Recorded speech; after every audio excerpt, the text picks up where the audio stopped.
días.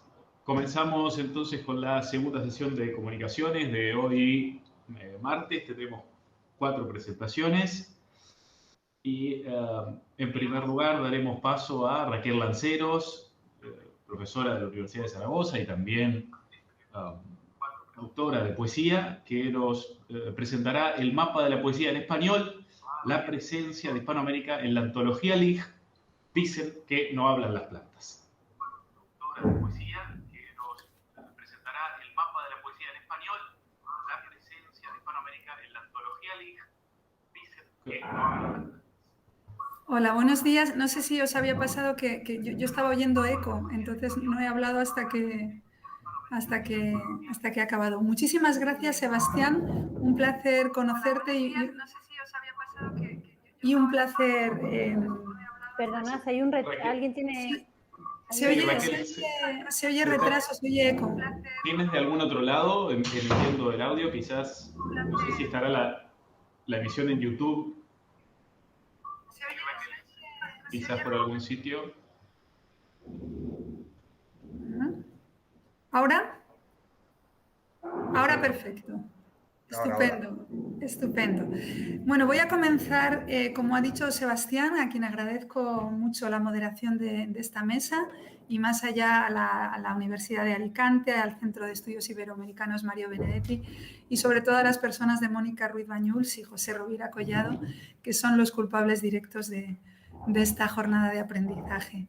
Quisiera hablar de un concepto que es el panhispanismo, que es un concepto muy antiguo, aplicándolo a una antología de poesía para digamos, traerlo de lo general a lo pragmático, editada por Anaya Infantil y Juvenil este año y dirigida a un público juvenil en uno de los muchos intentos de acercar la poesía de otra manera al público juvenil, que también es, por supuesto, nuestra tarea y nuestro caballo de batalla. Voy a compartir, con permiso,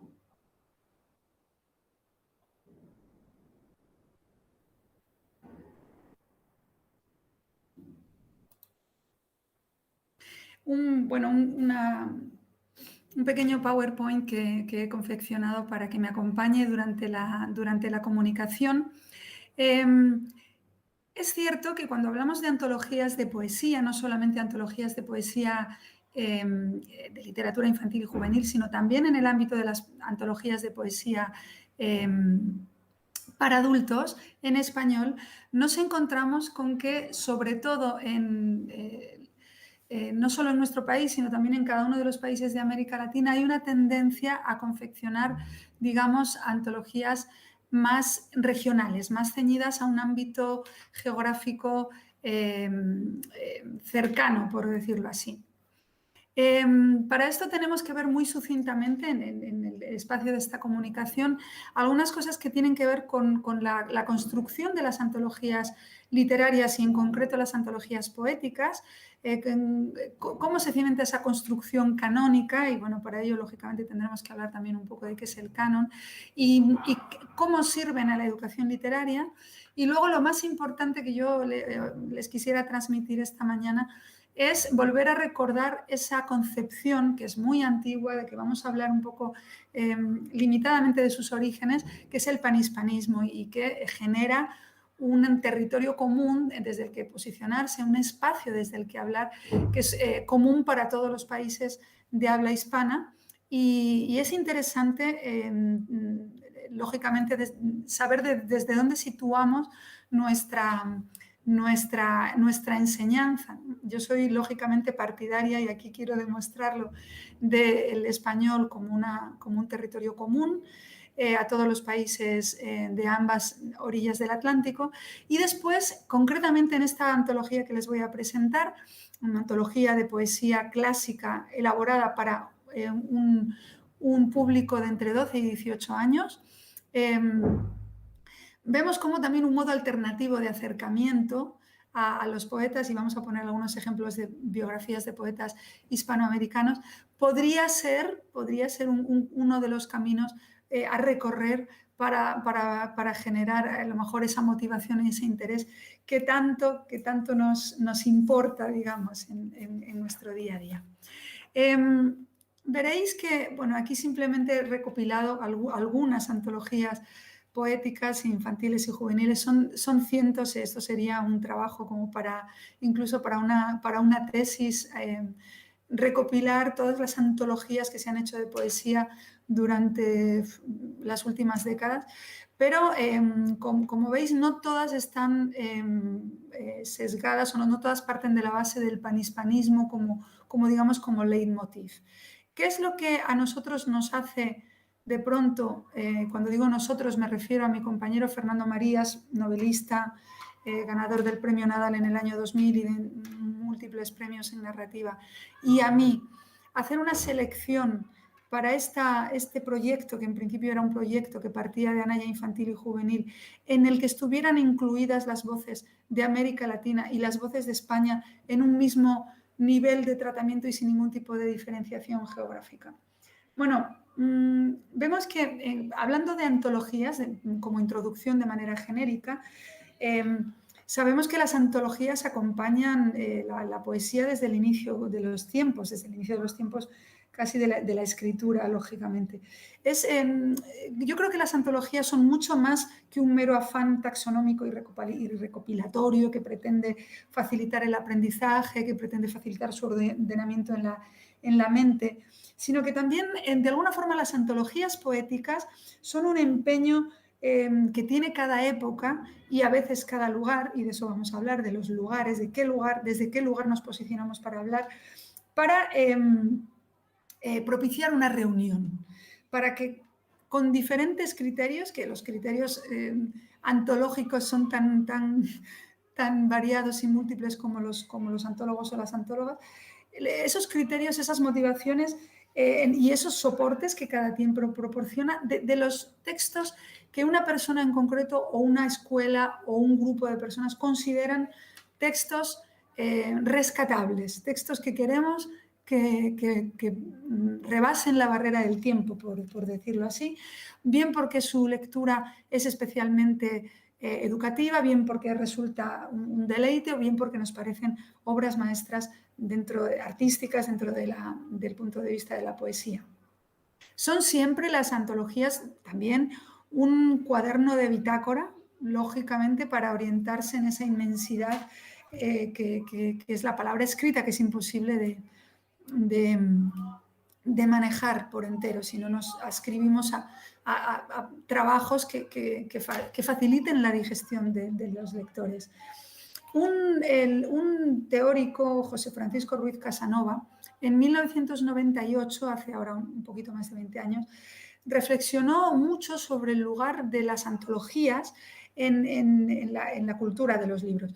Recordaba en su obra, y yo lo traigo a colación aquí porque me parece un dato muy interesante, cómo, digamos que el primer antólogo poético, o sea, lo que se considera en el mundo occidental, en nuestra cultura, la primera antología lírica del mundo occidental, la redactó un poeta y filósofo llamado Meleagro de Gádara, quien ordenó y redactó unos materiales que ya digo que pasan por ser la primera antología lírica occidental.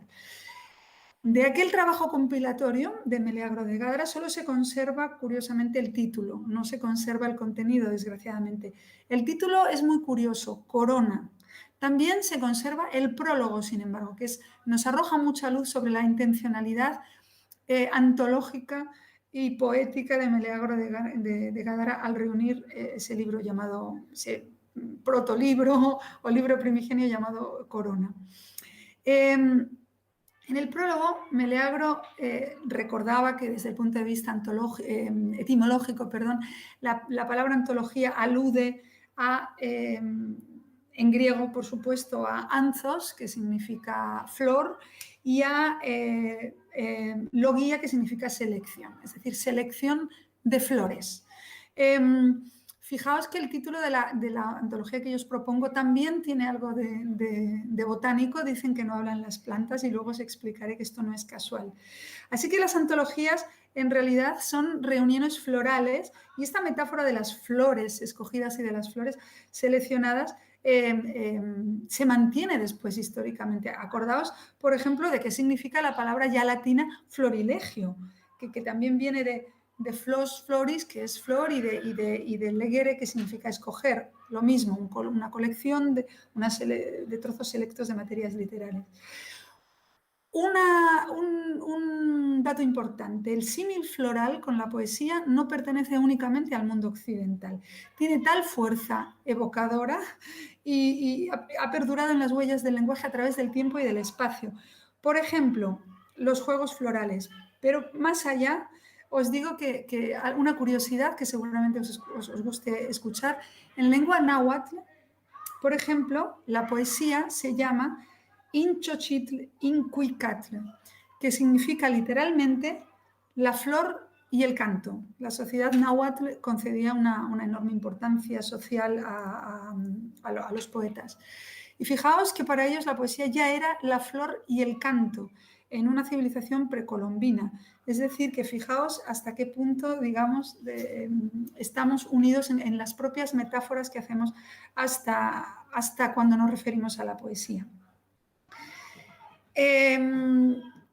Toda esta historia del término literario me sirve para simplemente recordaros, evocaros la larga tradición cultural que implica la construcción de las antologías poéticas.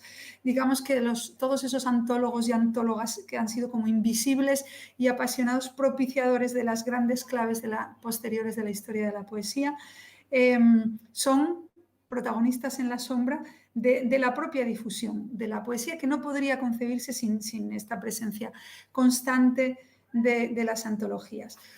Otra cuestión que abordamos así de manera muy rápida es bajo qué criterio o bajo qué canon se confeccionan las antologías. ¿Quién es el encargado, quién es la encargada de ofrecer al futuro las obras que deberían ocupar un lugar en la historia de la poesía? Lógicamente, cualquier antología trabaja generando un espacio de construcción, de perspectiva, de gusto, de ampliación de los espacios del conocimiento y de reflejo del rastro lírico de cada época. Pero es verdad que, como decía el profesor Juan Carlos Rodríguez de la Universidad de Granada, ya que me encuentro tan cerca, hoy estoy hablando desde Pinos Puente de Granada, también es verdad que bajo la idea de canon subyacen ideologías dominantes que imperan en cada época, y eso, bueno, también tenemos que saberlo.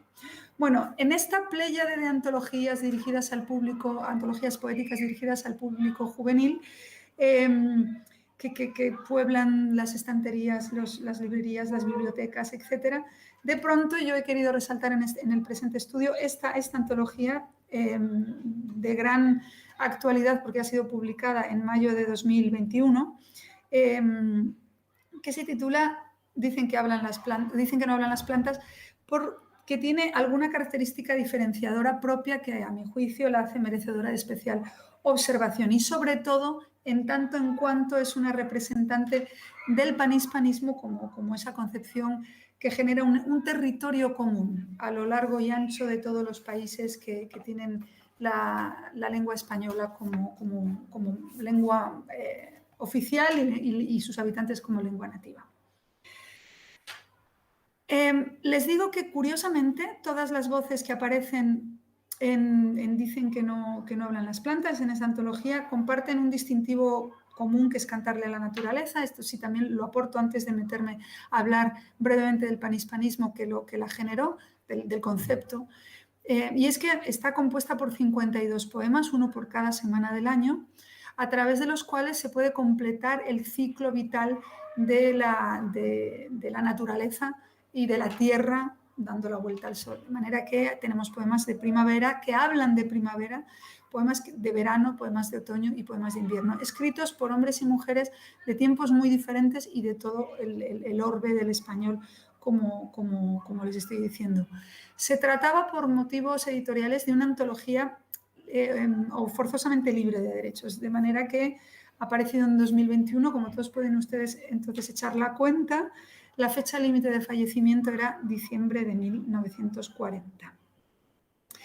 Ha sido para nosotros muy importante que las edades, las extracciones sociales, los diferentes niveles de consagración o de ser poetas apenas conocidos, poetas prolíficos, incluso anónimos, estén todos, digamos,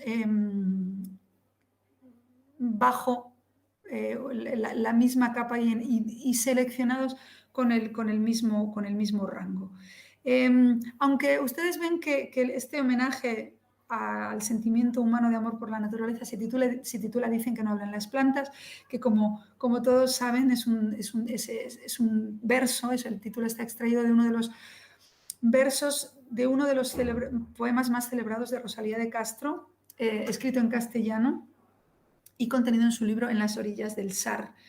Pero las composiciones poéticas que recorren esta obra han sido escritas por autores y autoras como los cubanos José Martí y Julián del Casal, como la uruguaya Delmira Agustini, como el venezolano Andrés Bello, como los argentinos Evaristo Carriego, Alfonsina Storni, Leopoldo Lugones, el nicaragüense Rubén Darío, el príncipe de las letras castellanas, el peruano César Vallejo, la boliviana Adela Zamudio, los mexicanos Francisco Sosa Escalante, Amado Nervo y Luis Gonzaga Urbina, la poeta novohispana Sor Juana Inés de la Cruz, que aunque en México la reivindican como tal, la verdad es que en puridad es una poeta novohispana, porque todavía México no existía en aquel momento. La chilena María Monbel, el ecuatoriano Medardo Ángel Silva, el salvadoreño Alfredo Espino y los colombianos, entre otros, José Asunción Silva y Jorge Isaacs. No hay, como les digo, ninguna división entre los diferentes lugares de origen, todos los poetas comparten páginas en igualdad. Y la cultura común, sobre todo la lengua común, de pronto se convierte en otro paradigma de delimitación de un espacio donde ese territorio compartido se mezcla con todas las influencias individuales y conforma pues, lo que sería un calidoscopio de aromas, de voces, de paisajes, de sabores, de palabras que dan cuenta de lo que somos. Digamos que entre las antologías de poesía escritas en español publicadas a lo largo del siglo XX y el primer quinto del siglo XXI, dentro de la LIG priman, como les decía antes, los modelos clasificadores que centran su producción, su atención en la producción de una determinada área geográfica, o bien un país de América Latina, o bien América Latina entera, o bien Sudamérica, o bien España, o bien una región, etc.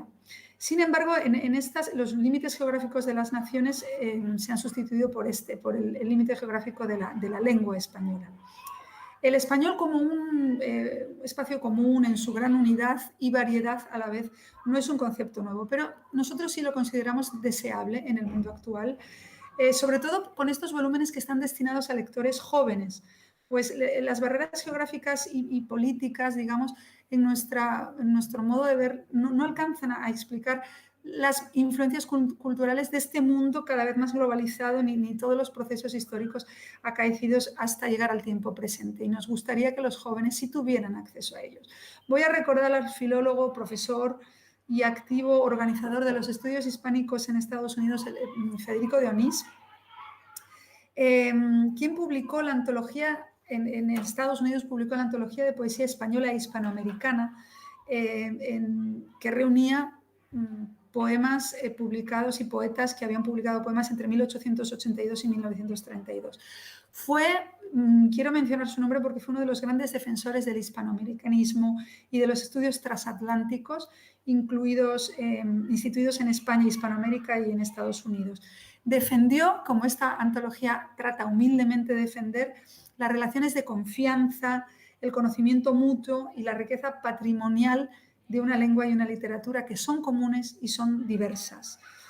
Tras este impulso de cooperación, influencia y trato fluido entre los creadores de ambas orillas del Atlántico, que supusieron los tiempos del modernismo, sé que todos están pensando en ese momento, también les quiero mencionar, así como una pincelada, otro gran logro literario de esta concepción de panhispánica de la poesía en español, como un todo unitario, que fue la antología poética Laurel, que seguro que ustedes recuerdan, que se publicó en México en 1941 y cuya selección de autores fue encomendada, digamos, por José Bergamín a Octavio Paz, Xavier Villaurrutia, Emilio Prados y Juan Gil Albert.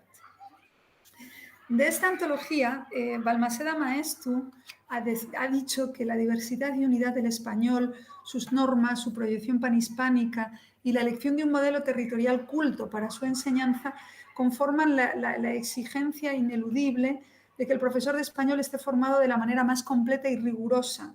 Y eso no es posible sin el conocimiento profundo de las variedades geográficas de la lengua que enseña, de sus diferentes dimensiones normativas y, naturalmente, de las diversas implicaciones comunicativas y culturales.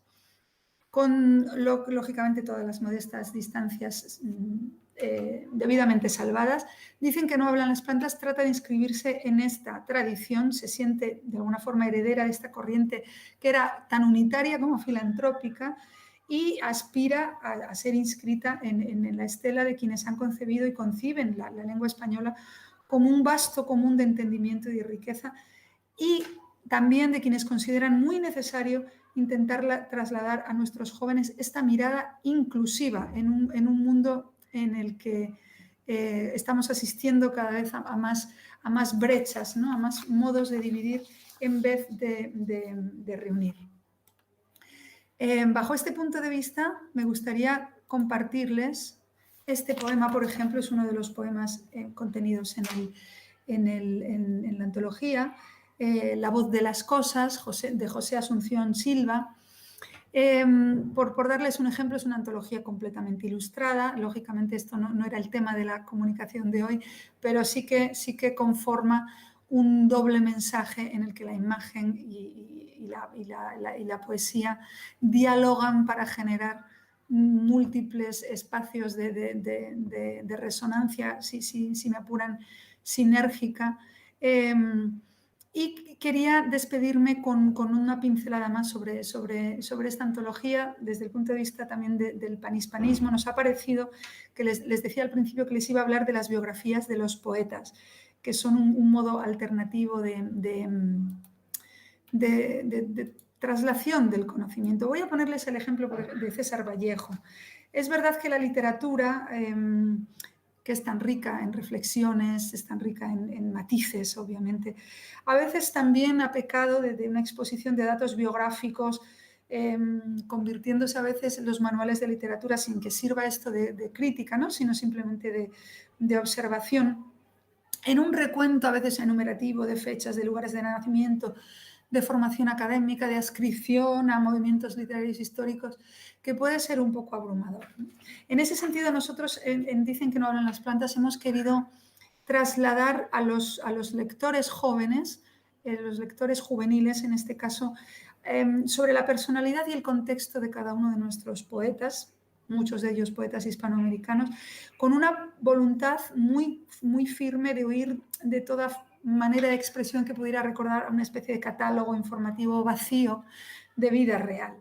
Así que los datos biográficos recogidos, más allá de la fecha de nacimiento y de defunción, no coinciden, como ven ustedes, con las convenciones de los libros de texto al uso, tratan de construir una cercanía con los lectores y los vinculan en una faceta común con la que también comulga en esencia el panhispanismo, que es la humana.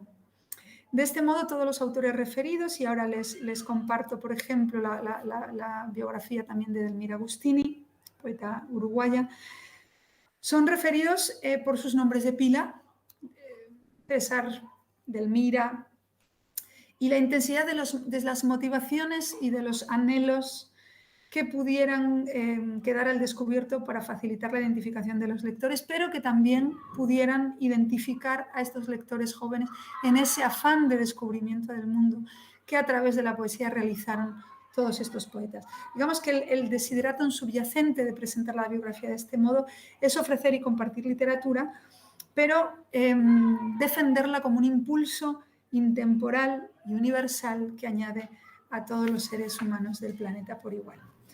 Así que como conclusión, y ahora les diré algo sobre esta última diapositiva que les comparto, partiendo de una larga tradición de agrupamiento de poemas para estudio, para deleite, para conocimiento de los lectores, esta antología que yo les presento incide en un espacio de reflexión sobre la potencialidad de la poesía en las aulas, pero también intenta insistir en la abolición de algunos prejuicios inespecíficos pero persistentes, como la importancia de la nacionalidad, y construir una herramienta cultural lingüística que explore un territorio común, poético, como una vía de goce estético sin fronteras y de aprendizaje literario que con un poco de suerte se adapte con un poco de eficacia a los gustos y expectativas de los lectores jóvenes actuales.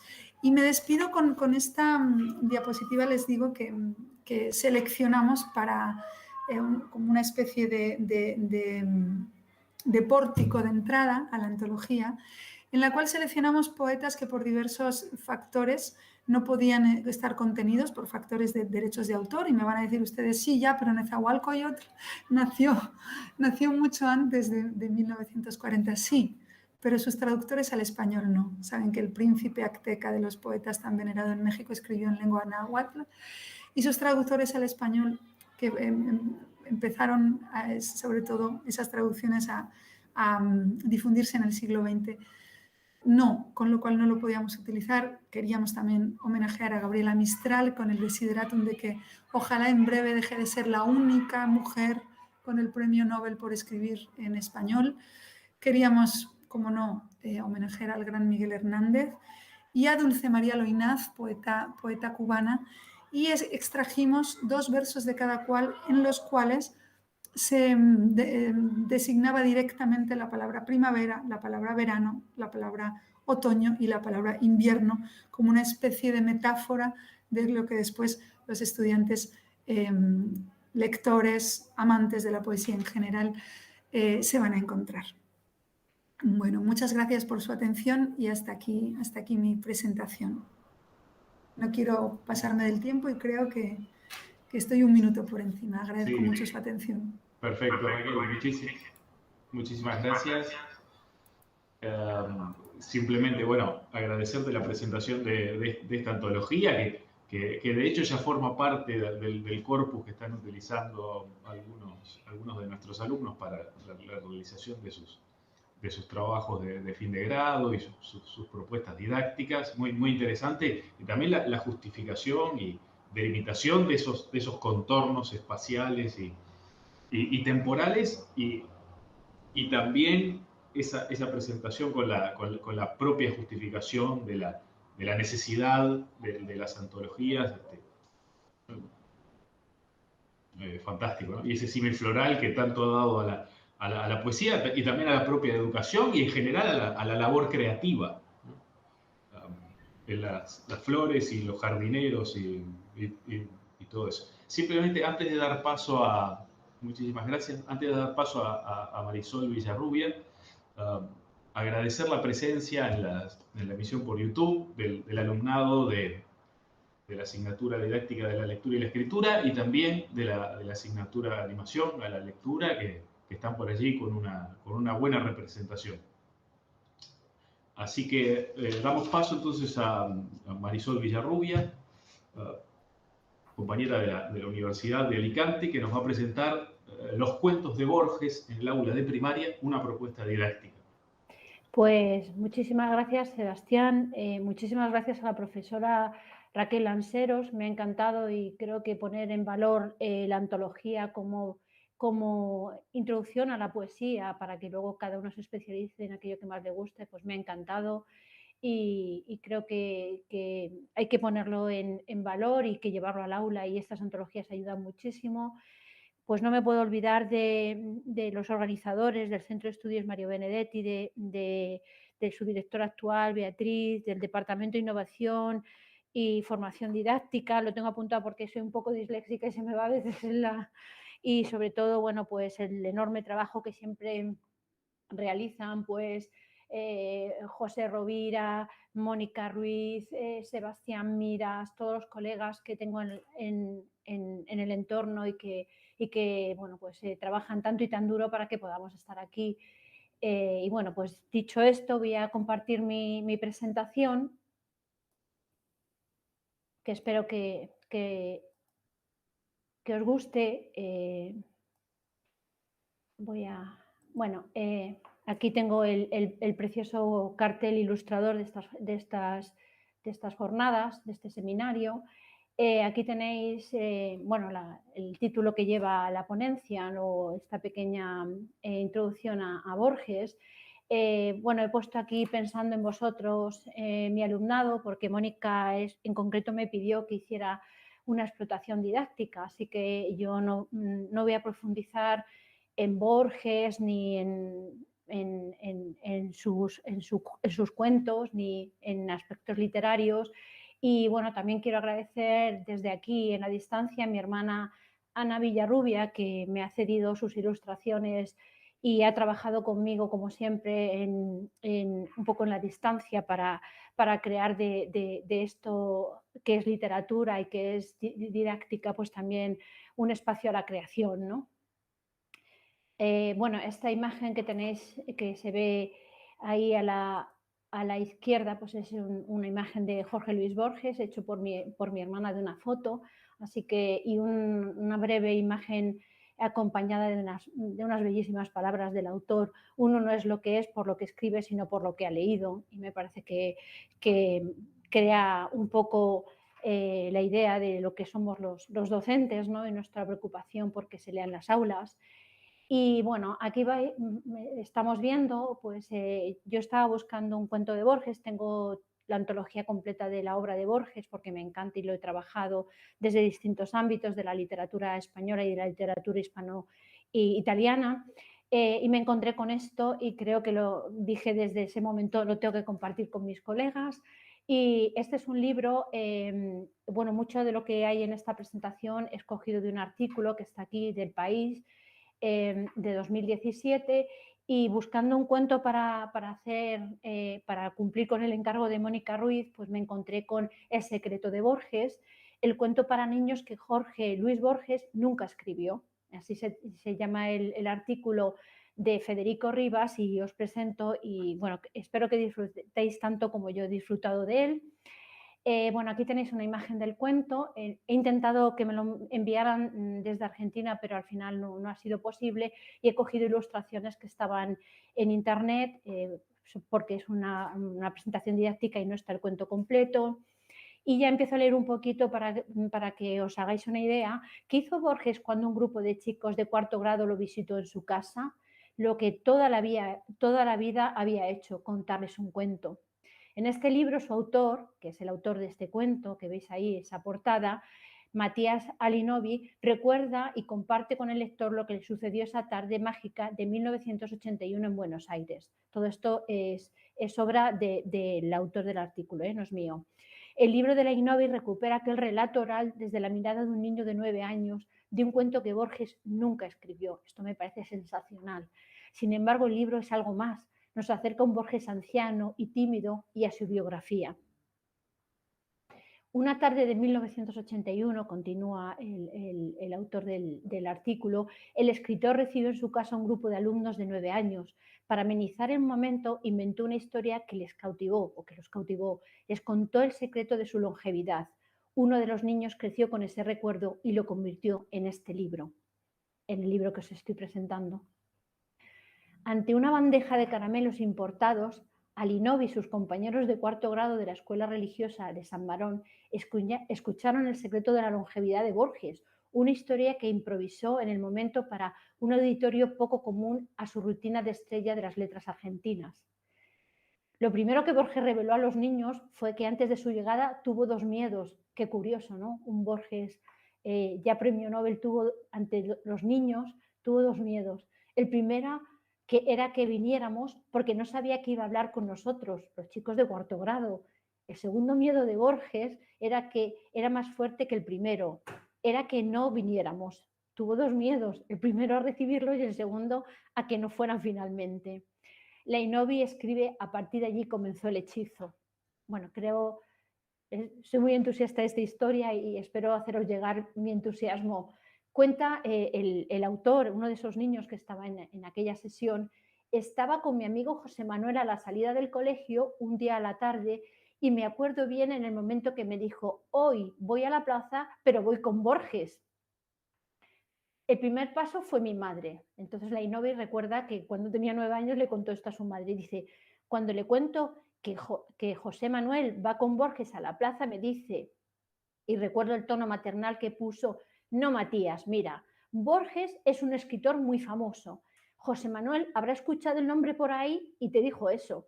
Pero José Manuel no mentía. El niño era nieto de Fanny, la ama de llaves de Borges, durante más de 40 años y en esa época vivía en la casa de Borges. En su calidad de inquilino tenía algunas obligaciones, como la de acompañar a Borges a la plaza, si su abuela se lo había pedido o se lo pedía. El paso siguiente fue en la escuela, cuenta y recuerda la Inovi. La segunda cosa que me sorprendió como chico es la atención sobre José Manuel, que era un niño desestimado por la maestra, una monja. Al día siguiente ella se ocupó particularmente de él diciéndole, pero ¿cómo puede ser esto, niño? José Manuel le contestó, es que vivo con Borges. Y eso fue un cambio impresionante respecto de cómo la maestra lo trató. Recuerdo que le dijo, bueno, niño, ¿usted le podría preguntar si los niños de 4º grado podemos ir a la casa? Al día siguiente José Manuel trajo un mensaje. Dijo que sí. Bueno, yo creo que la historia es impresionante. Sigo contando que, bueno, que el artículo sigue, que Borges muere en el 86, que la Inovi no volvió nunca más a verlo, que el audio original se perdió porque toda esa historia y aquel encuentro con Borges fue grabado en una pequeña grabadora que el chico, la Inovi, oyó muchísimas veces y durante muchos años pues él le dio vueltas a esa historia hasta que bueno, creó el libro. Y bueno, ahí cuenta, lo único que justifica esa anécdota es recuperar esa capacidad extraordinaria que tuvo Borges para improvisar un cuento frente a los chicos de 4º grado. Bueno, que creo que es lo maravilloso, porque lo improvisó de verdad, supongo que como hacía siempre, luego lo escribía. Tengo la sensación de que se le vino a la tarde, aquella misma tarde, ¿no? Dice, Fanny le debe haber dicho, recuerde que hoy vienen los chicos. Se sentaron e inventó un cuento, explica. El único cuento para niños que el autor de ficciones y de otros maravillosos cuentos no está en papel, pero sobrevivió en la memoria, donde vencía el olvido. Una batalla digna de Borges. Me parece que es maravilloso toda la historia acerca del cuento, de cómo se creó el cuento y espero que estéis disfrutando muchísimo de este Borges. Y bueno, pues ahora llega el momento, he hecho un preámbulo para presentaros el cuento, un cuento que me he encontrado por casualidad cuando me dieron el encargo de hacer una explotación didáctica que os comparto. Bueno, pues aquí tenéis esa primera imagen y bueno, el cuento es tal cual se ve siempre en el mismo formato. A la derecha una ilustración que no sé si llamar un cuento ilustrado, una novela gráfica para niños, no sé, el otro día lo comentaba con José Rovira y no sabía muy bien cómo catalogarlo. Y bueno, pues ahí va contando, hasta que un día a la tarde fuimos todos a la casa de Borges, era cerca del colegio y cerca de la plaza. Y yo ya sabía porque José Manuel era mi amigo. Vale, bueno, pues aquí tenéis la explotación didáctica, ¿no? De esa primera página. El profesor explica a los niños quién es Borges, el profesor lee ese pequeño fragmento y luego hace unas actividades de explotación, de precalentamiento, una explotación, una actividad, una tarea inicial, ¿no? Describe la imagen, dónde están, quiénes son las mujeres. ¿Cómo imaginas a Borges? ¿Lleva o no lleva gafas? ¿Tiene arrugas o no? ¿La cara es simpática o la cara es antipática? ¿Por qué van a verle? Ahora adivina, ¿cuántos niños van a verle? De momento en el cuento no se ha dicho. Tenemos la segunda imagen del cuento, ¿no? Y cuando entramos en la casa, lo primero que vimos fue una bandeja de caramelos raros que Borges tenía arriba de una mesa. Eran importados. Y ahí vemos la imagen de Borges sentado con su bastón en un sillón verde y los niños con los caramelos. Y la parte de la explotación didáctica, pues ya sería de comprensión lectora. En las actividades pues, que yo os propongo, ¿cómo imaginas que son los caramelos? Dibújalos. La palabra importados, ¿qué significa? ¿Son caramelos de allí o caramelos que vienen de otro país? Recuerda cómo era la mesa de los caramelos. Dibújala. ¿Qué regalo le llevaron los niños? ¿A quién se lo dieron? ¿Dónde estaba sentado Borges? Esto es un bastón. Le mostramos una imagen. ¿Borges usaba uno? Así que a través de esta comprensión lectora, el profesor hace una especie de indagación si han comprendido el texto, ¿no? Ya sabéis que se llama comprensión lectora. Se lee y vemos el grado de aprendizaje, de comprensión que tienen los niños. Y seguimos con el cuento. Los niños se sentaron en el piso y formaron un semicírculo frente a él, que hablaba pausado del sillón verde con las manos sobre el bastón y la mirada ausente, como perdida. Bueno, pues ahí seguimos y dice, preguntó el apellido de cada uno y les adivinó el origen, incluso la región. Había de Italia, de Inglaterra, de Francia. Bueno, pues con toda esta parte, pues, ¿qué propongo yo? Una actividad un poco más lúdico, educativa, centrada en la geografía casi, ¿no? Pues por equipos los niños pueden buscar en un mapa pues los países que se mencionan en el cuento, Italia, Inglaterra, Francia, también España con relación a estos. Los niños pueden escenificar el fragmento, ahí de que el aspecto esté más lúdico, que es buena educación comportarse así, porque ya el cuento dice que los niños se abalanzan a la mesa a coger caramelos. ¿Cómo se deben comportar niños en una situación para ser educados? Así que, bueno, pues eso podemos decir que es un aspecto más educativo. ¿Qué hay en la imagen pero no se dice en el cuento? Esta es una pregunta dedicada y es profesa para José Rovira, que le encanta lo que no está dicho, pero aparece ahí en una esquina. ¿Y dónde está? Bueno, les voy a contar cómo pude vivir tantos años, le dijo Borges a los chicos que lo escuchaban sentados en el suelo en semicírculo. Miraba para arriba, pero no veía, y la cortina que tenía detrás del sillón verde era muy blanca y muy linda por la luz del sol. Quiere decir que Borges en esa época, como la profesora le puede contar a los niños, había perdido ya casi por completo su visión, que ya casi estaba ciego. Entonces, podemos aprovechar esto para hacer una actividad de educación para la ciudadanía, ¿no?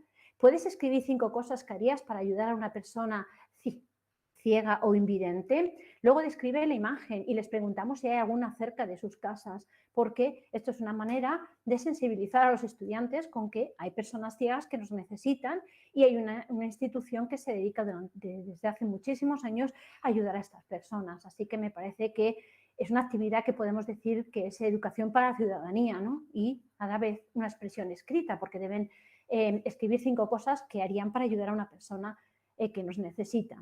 Y bueno, ya me centro un poquito más en el cuento que contó Borges, que yo no lo tengo porque no he conseguido el cuento ni las páginas, pero Alinovi cuenta que el agua que él había tomado cuando era chico no era agua, sino agua de tortuga. Y como las tortugas vivían tanto, él había vivido tanto. Quiere decir, pues bueno, Alinovi recuerda en la entrevista del artículo el cuento como a él le llegó, ¿no? Así que Borges había vivido mucho porque realmente no había bebido agua normal, sino había bebido agua con tortugas. Y bueno, pues aquí están los dibujos de mi hermana, que le he pedido por favor que me hiciera, y después de encontrar un hueco en su vida súper ajetreada, pues me ha conseguido ilustrar este cuento, este fragmento, este cuento inventado por Borges que nunca fue escrito. Y entonces, ¿para qué sería esta actividad? Pues una pretarea final donde los niños tienen que unir los fragmentos con las imágenes. El agua que tomaba no era tan solo agua, pero eso lo supo con el tiempo. Un día descubrió el secreto que se ocultaba dentro del pozo. En el pozo había algo más que agua para calmar su sed. Por eso Borges es un autor tan longevo, ¿no? Porque había bebido agua de tortugas. Y bueno, esta es la imagen que mi hermana Ana, que es ilustradora, pues me da a esos fragmentos. Y por último, la explotación didáctica como tarea final. El alumnado dibuja una imagen de Borges viviendo agua de tortugas, como la que ha hecho Ana, como ellos se lo imaginan. Hacemos un concurso de exposición y los estudiantes eligen la que más les gusta. Así que convertimos una tarea final en una tarea lúdico, creativa, para que los niños interioricen el valor del cuento y el valor de la historia de Borges. Y bueno, el cuento seguirá y la explotación didáctica también. Y como docente siempre digo, no pongas límite a tu imaginación. Y ahí tenemos otros fragmentos del cuento, pues ya sabemos que Borges tenía una enorme biblioteca y bueno, pues cuenta eso, y también como Borges se fue quedando ciego, pero no le entristecía. Él decía que era como sus últimos momentos de su vida era como un atardecer. Y eso es todo. Muchísimas gracias. Espero que le haya gustado, no a los maestros avezados ni a los docentes, compañeros, pero sí a los estudiantes a los que les he dedicado esta pequeña explotación didáctica. Espero haberme ajustado a los tiempos. Gracias a todos.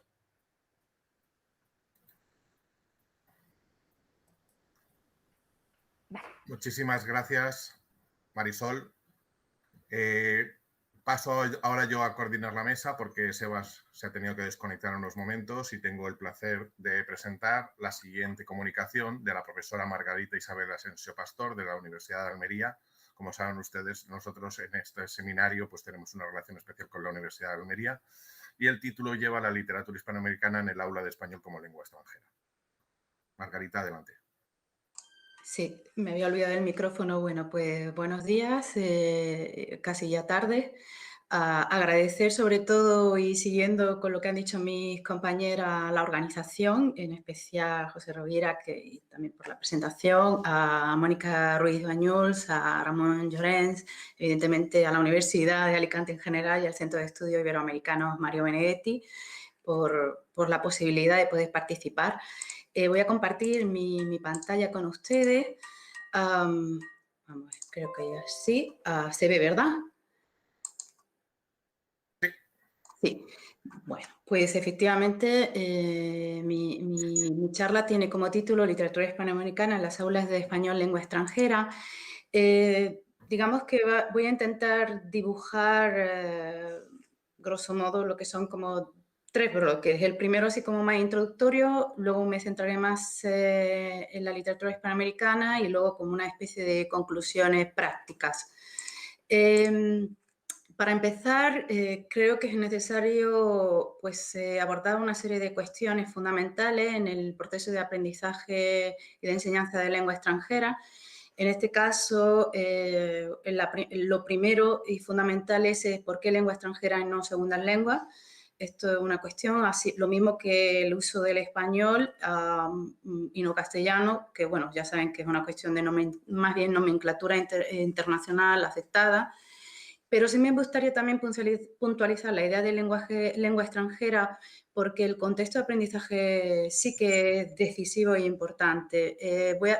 Hacía esta distinción en función de la idea de aprendizaje exolingüe, o sea, fuera de un contexto del español, del castellano.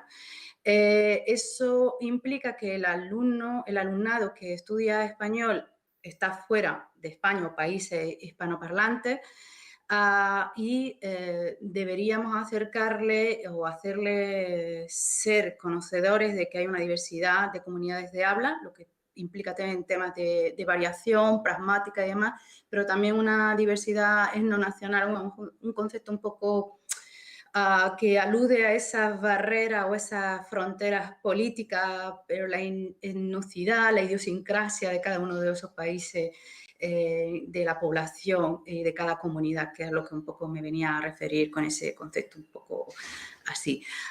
Con respecto a esto, en el proceso de enseñanza de lengua extranjera, la idea de literatura, cómo se ha ido introduciendo o no la literatura dentro del proceso de enseñanza-aprendizaje del español lengua extranjera y en general de la lengua extranjera. Sin duda ha tenido un papel oscilante, digamos que desde principios del siglo XX sobre todo, que es cuando ya deja de estar vigente el enfoque tradicional. Hasta ese punto la literatura, digamos, era el paradigma de lengua, por tanto, no era necesaria, es que era fundamental, era la lengua en sí que se enseñaba, para luego haber un cambio, sobre todo hacia los años 70, en los enfoques y métodos orientados a la enseñanza-aprendizaje de lengua extranjera, en una línea más funcional y, por tanto, también más centrado en la oralidad, que nos va a llevar sobre todo al enfoque comunicativo o los enfoques comunicativos, sobre todo en la versión fuerte, que va a hacer que la literatura quede desplazada cuando no olvidada. No obstante, sí que es verdad que a finales de los años 80, y aquí hago distinción entre el mundo anglosajón, mundo hispano, inglés, español, porque nosotros vamos a ir con un poquito más de retroceso en esa recuperación de la literatura en el espacio de las aulas de lengua extranjera. Dicho esto, no obstante, en esa recuperación de la literatura, ¿qué va a haber el enfoque comunicativo de la literatura y del texto literario? Bueno, evidentemente es que no puede obviarla porque es un acto comunicativo, porque una obra literaria, un texto literario contiene no solo lo que es, Lotman hablaba, ¿no?, del sistema modelizador secundario, sino también hay primario, hay lengua estándar y luego pues también hay un uso más estético. Pero en definitiva es lengua, es material real y por tanto es una muestra de lengua de una comunidad y un input necesario. Asimismo, todas estas cuestiones que planteaba Antonio Mendoza en la recuperación de la literatura y el texto literario, también porque nos lleva a la lectura y la lectura no deja de ser una actividad fundamental para el aprendizaje y también para la formación crítica del alumnado.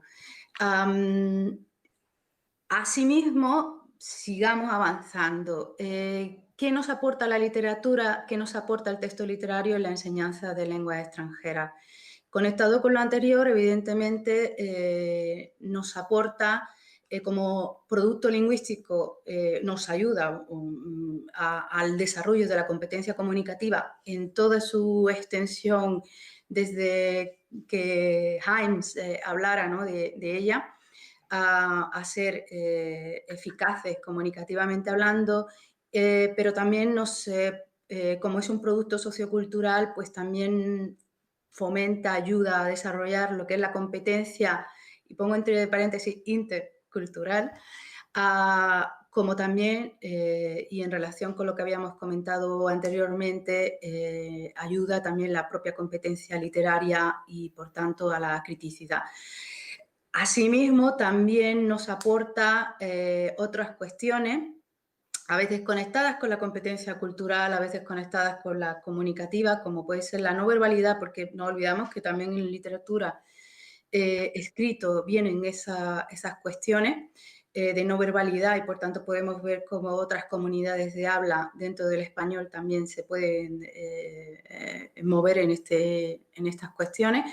Y evidentemente en la creatividad y en el desarrollo de la creatividad y la imaginación. Creo que esto conecta perfectamente con las presentaciones de mis compañeras, de las compañeras que me han precedido, ¿no?, desde la parte más didáctica al recurso de cómo la lectura nos puede llevar también al desarrollo del niño, la niña, del adulto, en este caso que está aprendiendo una lengua no nativa. Sí, en esta idea así también inicial me gustaría terminar con unas apreciaciones que aparecen en el Marco Común Europeo de Referencia de las Lenguas, donde habla del estudio de literatura y su necesidad porque cumple muchos más fines educativos, intelectuales, morales, emocionales, lingüísticos y culturales que lo puramente estético. Es decir, creo que con lo que he expuesto, y espero no haber ido demasiado deprisa, está más que justificada la literatura y el texto literario en la enseñanza-aprendizaje del aula de lengua extranjera, en este caso del español. Ahora bien, esta cuestión realmente, la literatura está incluida, aparece, ¿cómo aparece? Bueno, en este sentido, digamos que podemos plantearnos dos cuestiones. Por un lado, el tipo de docencia que se dé, porque ya hemos dicho que nos movemos en contextos exolingües, es decir, no de inversiones lingüísticas, por tanto pueden ser cursos más generales, más funcionales, donde la gente se acerca sobre todo, pues bueno, porque tiene alguna intención de ir al país, puede ser negocio, puede ser turismo, etcétera, o gusto, pero más general, con una visión más generalista, y luego curso específico de español lengua extranjera, donde quiera profundizar más en la lengua y la cultura y, por tanto, requiera de otras cuestiones como puede ser, evidentemente, la cultura o la historia, etcétera, o la literatura. Asimismo, también existen cuestiones fundamentales relacionadas con esto, que es cuando se tratan de una materia curricular, por ejemplo, en la secundaria internacional. No sé, yo trabajé en una sección española en Italia y tenía que enseñar literatura española a italiano. Bueno, es curricular, como también me sucedía lo mismo en la Universidad Jordana, porque era docente en una carrera cuya equivalencia podía ser o filología hispánica o estudio hispánico. Entonces, la literatura es materia curricular. Por tanto, aquí estamos jugando con la idea de literatura y de texto literario como instrumento o como objeto en sí mismo. Ahora bien, en relación con esto también el nivel es fundamental porque ya sea más general o más específico, lo cierto es que en los niveles iniciales se tiende a que haya más presencia de la lengua en un sentido más general de la palabra, ¿no? Incluso si quieren nos metemos en la idea de gramática, etcétera, donde la literatura se toca, pero como de una manera con más prudencia, ¿no? Por la dificultad a lo mejor del texto, que bueno, es cuestión solo de selección, y parece que esta tiene mayor presencia en los niveles mayores, ¿no? En los B y en los C, los intermedios y avanzados, siguiendo la nomenclatura del marco común. Esto parece que es una tónica general. Ahora bien, si nos centramos en la literatura hispanoamericana, en esta diapositiva, bueno, ¿qué papel? Quería explicar un poco brevemente el lugar que ocupa dentro de los manuales, del material y de la propia formación de los futuros docentes de lengua extranjera, de español como lengua extranjera.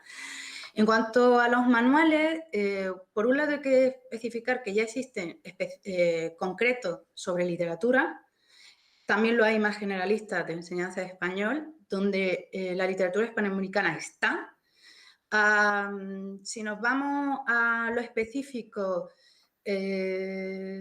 bueno, digamos que está en esa idea que planteaba la primera ponente, ¿no? Del panhispanismo. Entonces, pues bueno, se va en una misma tradición y van apareciendo los autores entre español e hispanoamericano, aunque es verdad que muchos de los manuales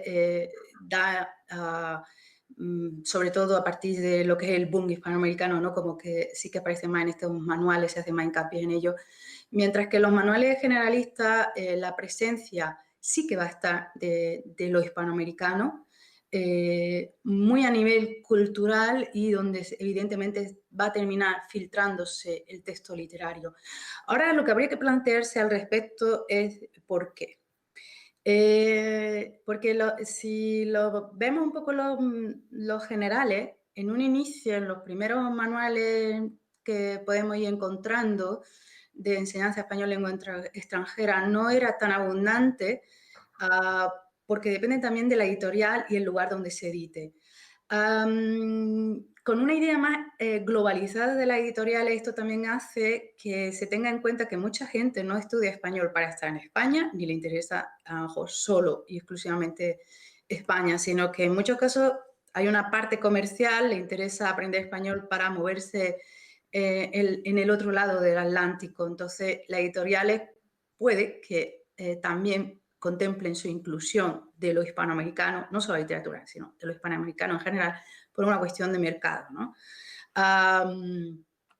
Si nos centramos de todas maneras, si ahondamos en qué pasa en los manuales generalistas de enseñanza de español como lengua extranjera, hay que partir de la idea de uno de los objetivos que plantea el plan curricular del Instituto Cervantes, ¿no? Aparte de ser agente social, hablaba de ser hablante intercultural y lo define como esa capacidad de identificar los aspectos relevantes de la nueva cultura a la que accede a través del español el alumnado y establecer puentes entre la cultura de origen y la de los países hispanohablantes.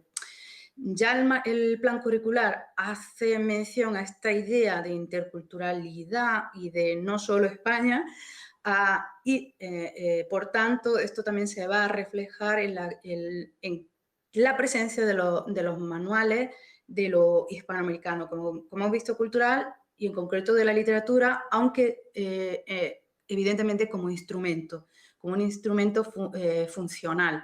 He puesto 4 ejemplos, bueno, me he equivocado creo que en una fecha, pero bueno, da igual, en bitácora. En cualquier caso, uno más reciente, una de las autoras, entre otras está Encina Alonso, Dolodeano. El siguiente de Prisma, más centrado en la construcción creativa, es Julio Cortázar, pretexto de su Cronopio y Fama. Rubén Darío, que en realidad el tema donde aparece sobre la felicidad empieza con Séneca y termina hablando también de Rubén Darío. Y otro ejemplo en Bitácora 2, pues la presencia de Pablo Neruda, donde ya se recrea en su biografía, no tanto en la parte literaria. Siguiendo nuestro camino, nos damos cuenta que los manuales no son suficientes, no son concluyentes, y el propio docente nota la necesidad de incluirlo. Por eso hay páginas como Todo L, donde comparten actividades para trabajarlas en el aula general, no solo específica de literatura. Vemos también un interés formativo, artículos o reseña en este caso, donde se habla sobre la inclusión de la literatura hispanoamericana, latinoamericana. O he puesto un ejemplo también haciendo un poco de publicidad, pues de máster, porque me llamó la atención, ¿no? Que es de especialización universitaria en literatura en el aula L, ¿no? Y como el membret, la coletilla en los materiales y recursos, ¿no? Metodología y recursos de literatura española e hispanoamericana, destinado al profesorado español, ¿no? Es decir, el interés hay, evidentemente, como he dicho, seguramente también con ese fondo siempre desde el punto de vista económico. Ahora bien, dicho esto, ¿cuál es la visión dominante? O la que yo, por mi experiencia, he podido ver. Bueno, pues esa idea de literatura española hispanoamericana como una misma tradición literaria, aunque, y pongo en mi interrogo, panhispanismo o dependencia de la primera, no sé. Creo que sí que se da una visión bastante eurocentrista del hecho literario, españocentrista. Aquí nos podíamos plantear la idea de civilización barbarie y, por tanto, en definitiva, parece que en unos tiempos se baraja una presencia de literatura hispanoamericana desde una visión más bien asimétrica, en la cual, pues a lo mejor bueno, no sale tan bien parada, ¿no? Como anecdótica en los manuales, etc. ¿Cuál sería la visión deseable? Y creo que nadie discutirá, ¿no? Pues es realmente esa visión de tradición y de panhispanismo, pero también con la idiosincrasia, ¿no?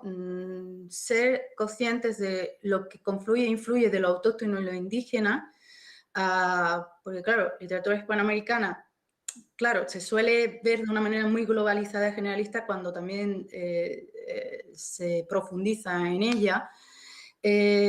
Ahora, sin duda, con una visión alejada de esa idea eurocentrista, españocentrista, yo hablo de etnopluricultural, ¿no? Una visión más, siguiendo también el subtítulo de la jornada del seminario, una visión más transatlántica, ¿no? ¿Qué pasa? ¿Por qué no se produce lo que estábamos viendo? Porque en muchos casos nos quedamos en la primera diapositiva de qué es de literatura española, hispanoamericana, y no se da la otra, esa visión más panhispanista, etnopluricultural, etc. Bueno, yo creo que hay una serie de condicionamientos. En primer lugar, por eso hacía mención a ello al inicio, el contexto de enseñanza, ya sea endolingüe, exolingüe. Parece que siendo exolingüe fuera de España o de un país panamericano, pues bueno, se tiene que dar, pero no puedes profundizar tanto, ¿no? A veces también, como hemos visto, el tipo de curso y también los requisitos curriculares, una cuestión también administrativa. En la secundaria internacional, como les ponía como ejemplo, hombre, depende del Ministerio Español de Educación. Por tanto, es lo que nos dicten y nos digan ellos, y se va a centrar más, generalmente más en España, España castellano, que a lo mejor hacia el final de nuestros temarios, que es donde más recurrimos a lo hispanoamericano, ¿no? En el boom. O en el caso de la Universidad Jordana, donde trabajé, además monté la asignatura, es que es una optativa. Su prioridad no, digamos que son estudios, le llaman estudio hispánico de español, pero en general tienden más a España. En ese caso, habrá evidentemente universidades que lo hagan de otra manera, pero porque aquí también hay el condicionamiento del docente, ¿no? Uno, el dominio del código para poder introducir la literatura y, en general, y su competencia literaria, pero también su propia formación. Lo que nos encontramos en muchos casos con docentes universitarios en universidades extranjeras no nativos, no de forma... pues es que a lo mejor en su formación inicial ni siquiera son de estudio hispánico, sino que son de traducción o de otros tipos de filología o estudios románicos, pero que acceden a España por tema de becas, generalmente, y por tanto la formación es limitada y lo que conocen. No pueden dar de lo que no han estudiado. También en esta cuestión influye la relación que puede tener o no con Latinoamérica, del propio docente o de la misma institución, y también yo creo que en última instancia una cuestión de voluntad y de inquietud, de querer incluirla en las aulas. Para no alargarme más y no pasarme, porque creo que ya voy regular de tiempo, para terminar, con todo lo expuesto, los beneficios son más de los prejuicios, de incluir la literatura en general y sobre todo la hispanoamericana, como material lingüístico, como material pragmático y además como un material sociocultural, porque nos muestra la riqueza del castellano en todas sus dimensiones de comunidades de habla, en su variedad, en su aspectos pragmadiscursivos, en definitiva, en una cosmovisión del mundo y la vida de esta macrocomunidad que somos del español. No creo que tenga tiempo, pero lo paso rápidamente.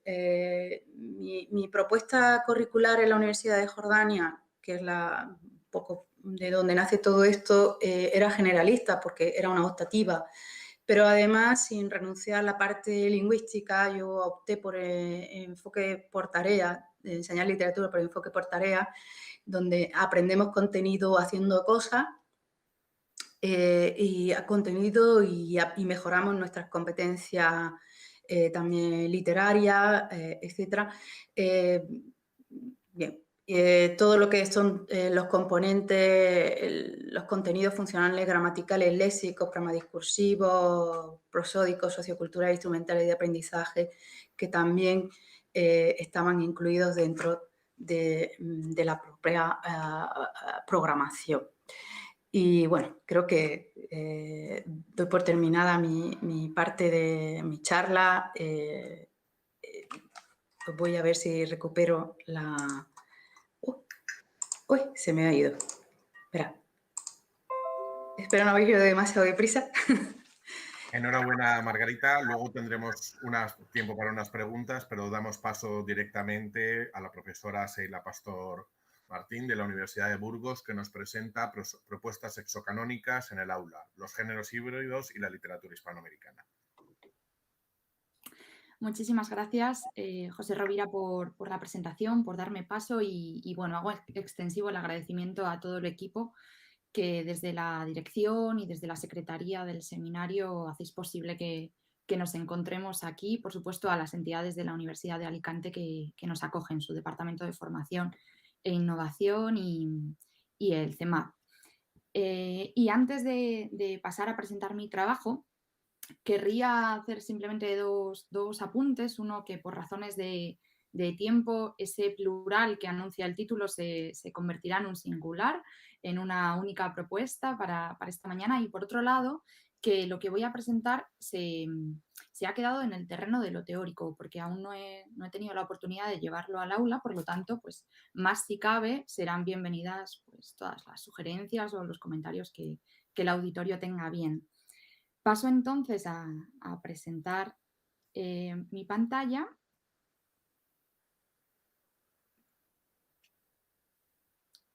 Que supongo que, bueno, ya está en el aire. Y... Perfecto, sí, se ve. Vale, muchas gracias. Y ahora sí, pues a introducir también mi propuesta exocanónica, que entiende la literatura como un fenómeno dinámico que se mantiene en permanente transformación. Este es uno de los principales valores que quiero resaltar, la originalidad, la capacidad de sorprender, de hallar nuevas formas, de mudarlas y de encontrar también nuevas maneras de decir. Pero la renovación y la experimentación en el seno de los moldes genéricos están estrechamente relacionadas, por el contrario, con una exclusión de los cánones. Tanto es así que incluso géneros que cuentan con una larga trayectoria en nuestras letras, como podrían ser la miscelánea, la crónica, el ensayo o la autobiografía, han permanecido en los márgenes del canon literario o filológico, quedando desterrados también, en consecuencia, del canon escolar. Tal y como se demuestra en el análisis que llevé a cabo de diferentes programas de lecturas o contenidos al iniciar este trabajo y que, bueno, os presento someramente.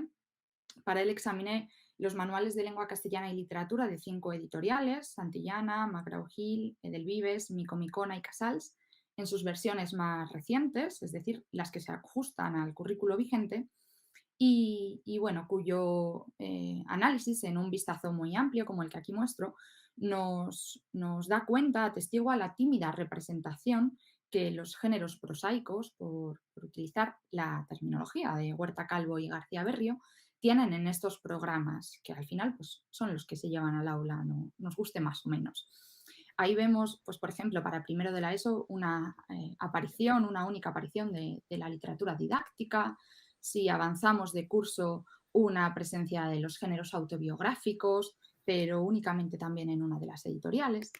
Y avanzando en las etapas de la secundaria, pues, de nuevo los géneros didácticos y finalmente una tímida aparición de los géneros periodísticos. En definitiva, una presencia mínima de estas formas prosaicas o que también podemos englobar bajo ese paraguas de los géneros híbridos.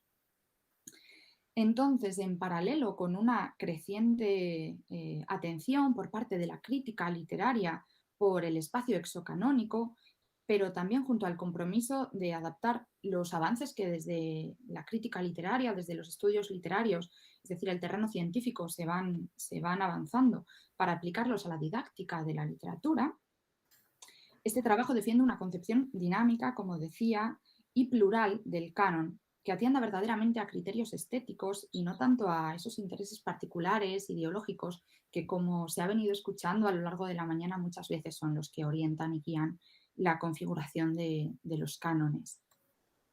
En este sentido, uno de los ámbitos más sensibles a las aperturas del canon precisamente sería el de los géneros literarios, toda vez que multitud de estudios reconocen la variedad de moldes que existen más allá de la clásica división tripartita en la que sin duda se fijan los manuales y por supuesto también el currículo. Sería esta vía entonces la reivindicación de las formas híbridas tradicionalmente apartadas, la que diera finalmente acceso al canon a obras y autores variados y una excelente puerta de entrada también, sin duda, para la literatura hispanoamericana. En el sentido también de algo que se comentaba esta mañana, creo que era Pedro Casanova en su intervención, esa idea de cambiar la estructura de lo que el alumnado lee. Pues, por ahí iría la propuesta a partir de la miscelánea. Frank Kermode consideraba el canon el resultado de un diálogo entre voces autorizadas de la crítica o la enseñanza de la literatura, lo cual nos conduce a pensar que aquello de lo que no se habla no existe queda para siempre apartado del canon. Por eso me parece interesante plantear esta contribución como una conversación necesaria, que hago extensible en este foro, acerca del limitado conocimiento que a lo largo de la educación secundaria obligatoria se obtiene acerca de este campo dentro de los estudios literarios. Y es nuevamente una idea que también se planteaba esta mañana, ¿verdad? A propósito sobre todo de las autoras. Aquello pues, que no aparece, parece que no existe, pero sí existe, como estamos viendo. La propuesta didáctica, por tanto, tiene como objetivos principales flexibilizar el canon, integrando géneros híbridos y promover una didáctica de la literatura orientada a la formación de lectores y alejada de las perspectivas historicistas que habitualmente vienen teniendo todo el protagonismo en las aulas.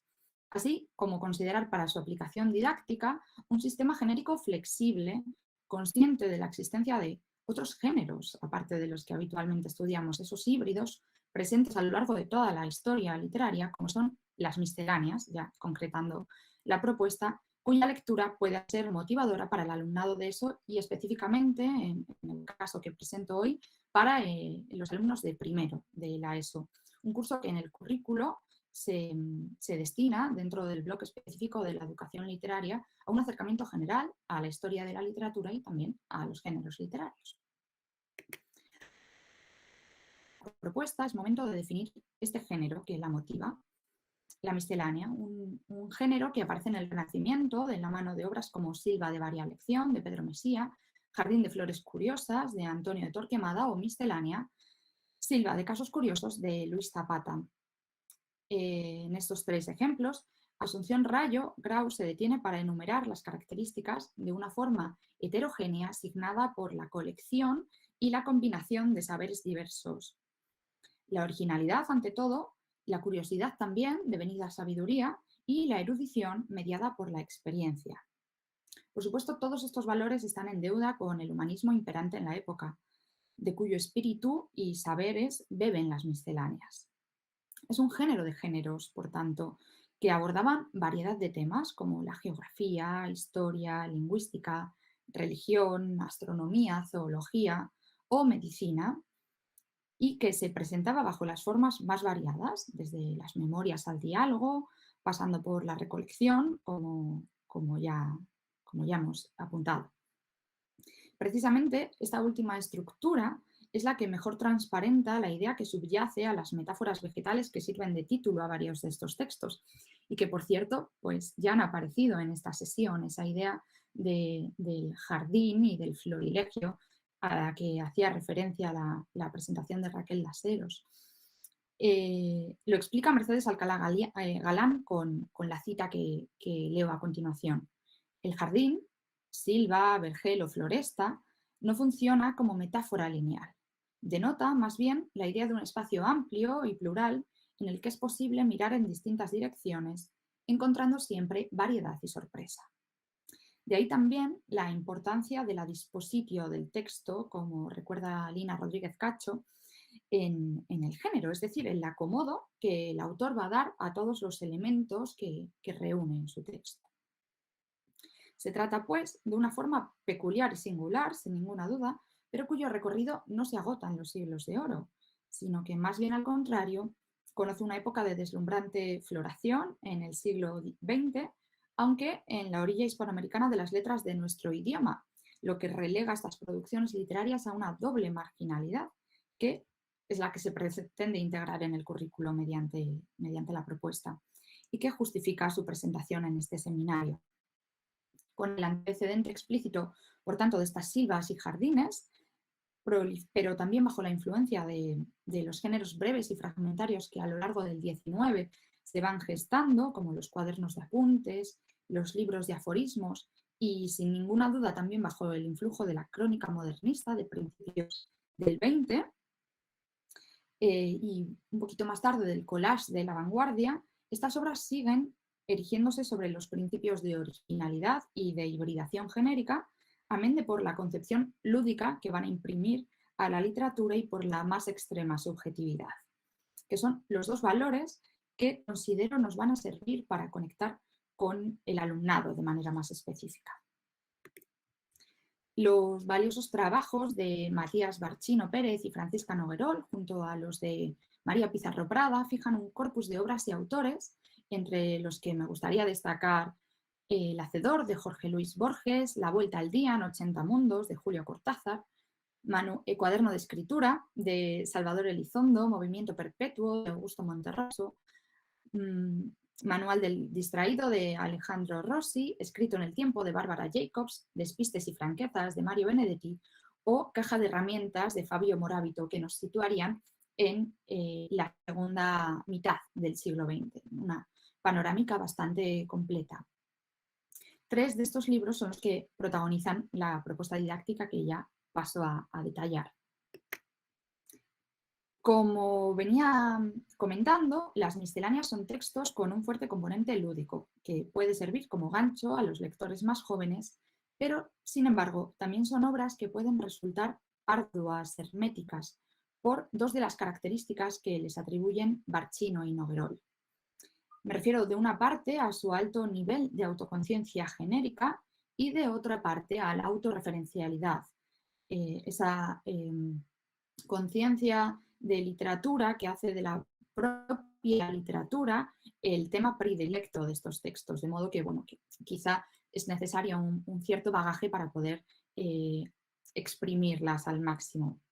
Por este motivo, entonces, parece más conveniente llevar al aula una selección de textos adecuada al nivel del alumnado que abrumarle con la lectura de las obras completas.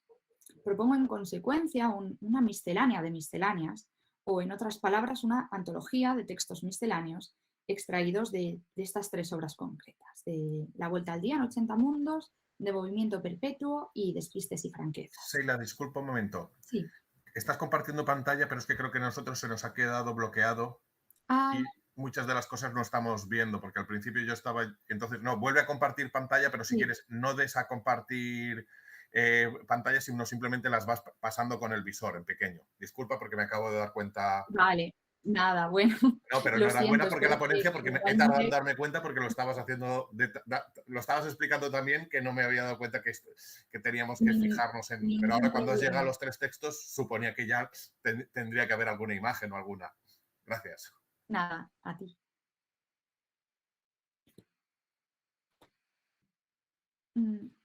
Así, perfecto. ¿Sí? Sí. Vale, bueno, intento...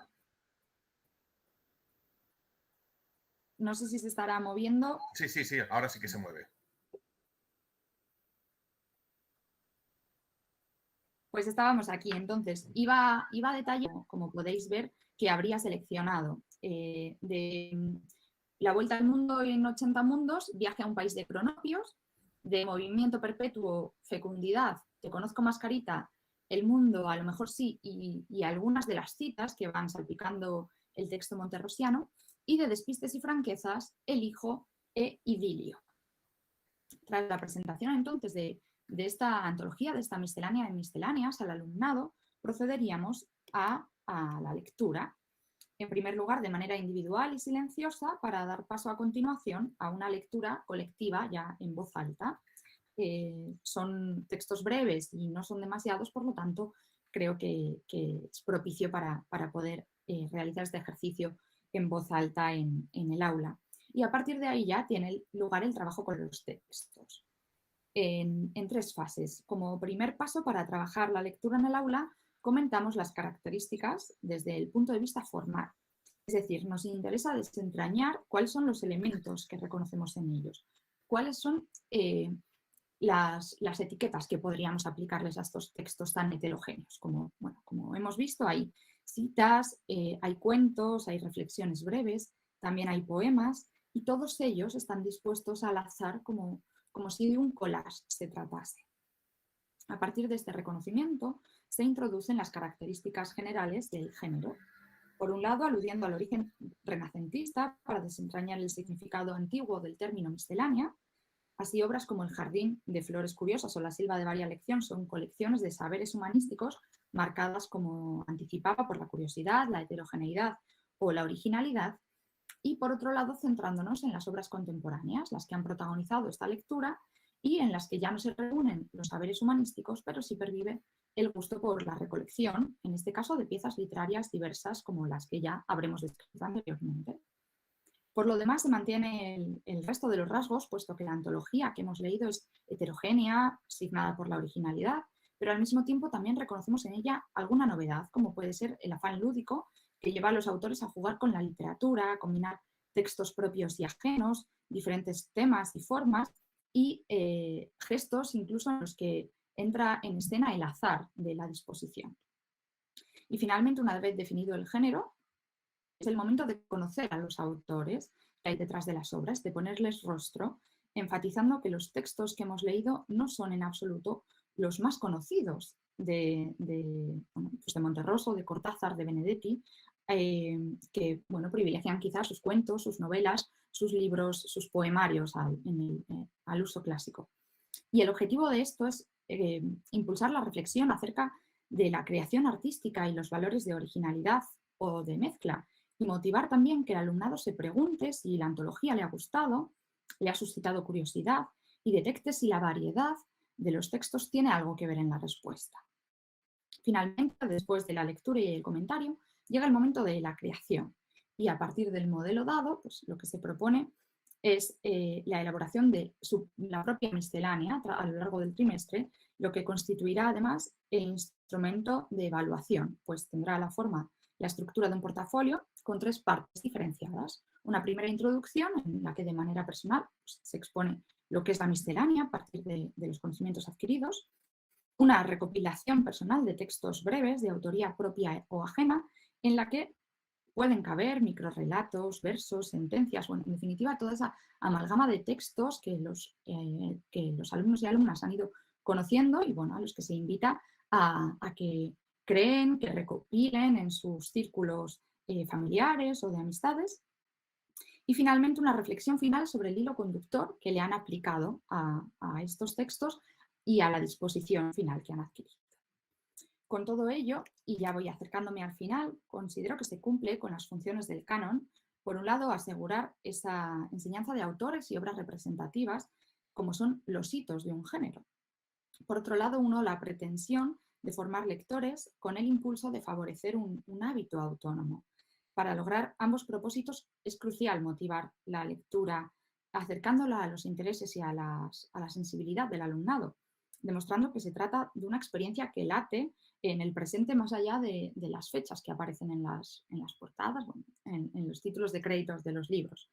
Y de ahí la importancia de colocar los textos en el centro y de descubrir a partir de ellos las características de los géneros y ya los autores que están detrás, los periodos históricos, las estéticas, etc. La motivación metodológica entonces que impulsa todo este trabajo es deudora de los métodos activos, por supuesto, participativos y en realidad persiguen intentar conectar a través de esa llamada a la subjetividad, a la brevedad, con unos alumnos que están inmersos siempre en una estética de las redes sociales que quizá por ahí pueden conectar. Y para finalizar, comenzaba aludiendo a esa idea de la conversación y la consiguiente inexistencia de aquello de lo que no se habla. Sirva, por tanto, esta propuesta como el inicio de una charla que no ha hecho más que empezar, que tendrá que continuar, por supuesto, en el aula, pues es allí donde tienen que resonar estos ecos y donde ha de sentirse el latido de la literatura. Muchas gracias y es todo.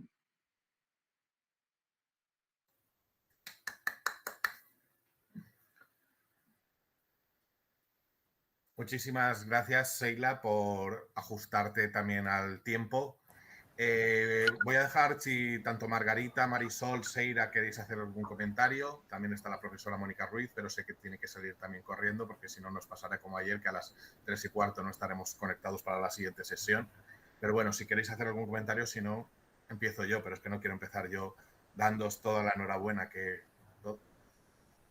Venga, pues empieza José, venga, haznos los honores.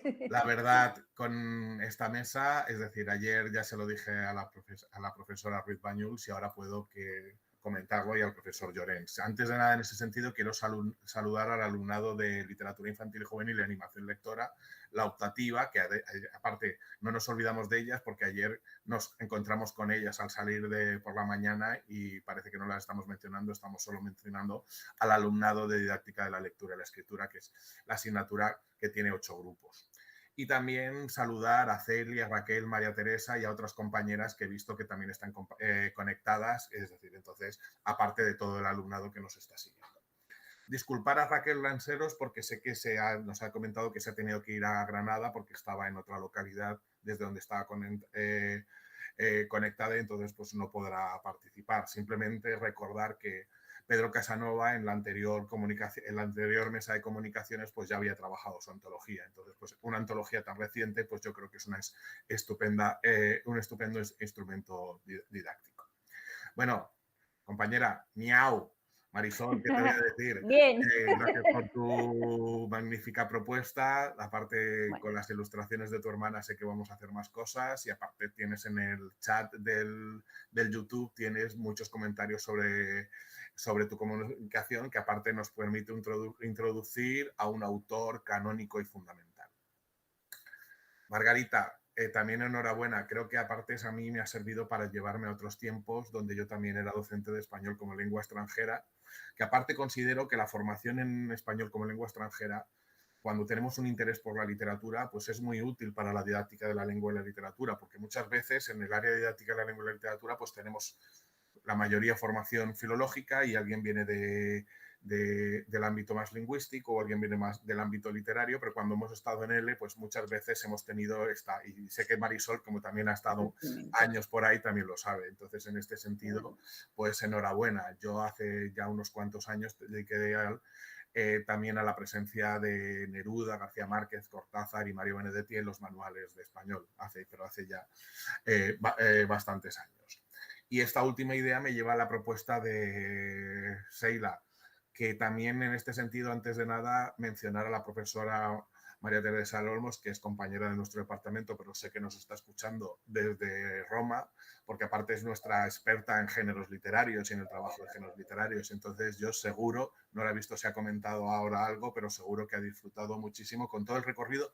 Sí que es cierto que no hemos podido porque luego se ha vuelto a conectar no sé, problemas de conexión, es decir, estamos también, antes la profesora Ruiz Bañolas ha tenido problemas de conexión, pero a veces al conectarlo, pero te pediría que si puedes nos mandes tu presentación porque a mí me ha parecido muy interesante todo el trabajo y bueno, tú lo has dicho, has acabado diciendo que esto es una conversación que comienza, que yo creo que con Margarita ya lo tenemos claro porque nuestra relación con la Universidad de Almería seguimos haciendo, trabajando, publicando, etcétera.